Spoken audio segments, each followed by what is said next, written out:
اگر کوئی گناہگار شخص کا انتقال ہوگا اور اللہ تبارک و تعالی جل جلالہ نے اس کے لیے عذاب کا فیصلہ فرمایا ہے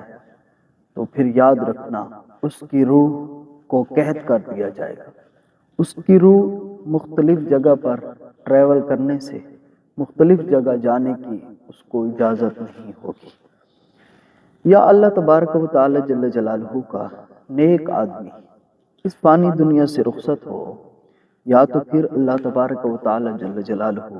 کسی کے لیے بخشش اور مغفرت کا ارادہ فرما دے تو پھر اس کے بعد اس کی روح کو اختیار ہوگا، وہ جہاں چاہیں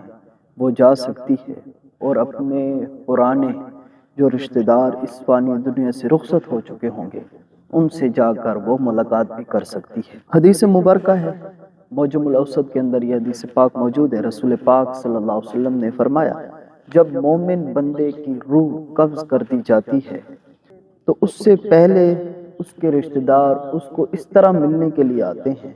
جیسے دنیا کے اندر کسی خوشخبری دینے والے شخص کے پاس آتے ہیں، یا کوئی ایسا شخص ہو جو ہمیں بہت عرصے کے بعد ملا ہو تو لوگ اس کے ارد گرد جمع ہوتے ہیں، اس کو ملنے کے لیے زیادہ کوشش کرتے ہیں۔ جیسے ہم ملاقات کے لیے زیادہ کوشش کرتے ہیں، اس طرح پہلے والے مردہ رشتہ دار جو فوت ہو جاتے ہیں اور نیا مردہ جو ہے اس کو ملاقات کے لیے آتے ہیں اور وہ حال احوال بھی پوچھتے ہیں۔ گویا اس حدیث پاک سے یہ بات معلوم ہوتی ہے کہ بندہ انتقال کے بعد بھی اپنے مرحومین کے ساتھ ملاقات جو ہے کر سکتا ہے۔ مثلاً آپ کے پیرنٹس اس فانی دنیا سے رخصت ہو چکے ہیں اور اس کے بعد آپ کا انتقال ہوگا، اگر اللہ تعالیٰ کی طرف سے وہ بھی آزاد ہو چکے ہیں اور اللہ تعالیٰ آپ کی بھی بخشش و مغفرت فرما دے تو پھر وہاں جا کر آپ کی روحیں جو ہیں وہ آپس میں ملیں گی اور ملاقات بھی ہوگی۔ ایک اور حدیث مبارکہ ہے، معجم الاوسط کے اندر حدیث پاک ہے، رسول کریم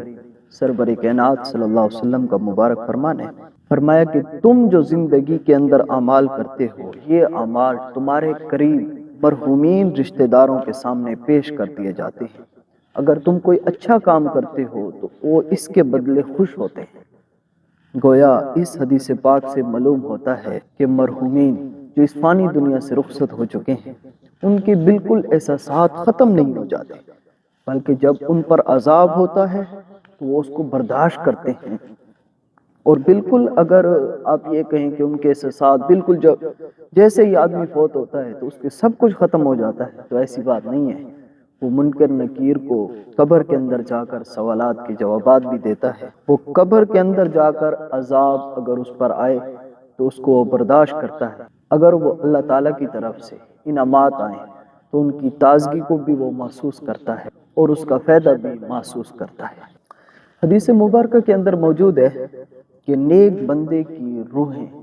مختلف مقامات پر موجود ہوتی ہیں۔ ایک حدیث پاک کے اندر موجود ہے، جب مسلمان فوت ہوتا ہے تو اس کی راہ جو ہے وہ کھول دی جاتی ہے، وہ جہاں چاہے وہ جا سکتا ہے۔ گویا کہ انتقال کے بعد بھی آپ کی روحیں مختلف مقامات پر جا سکتی ہیں اللہ تعالیٰ کے اذن سے۔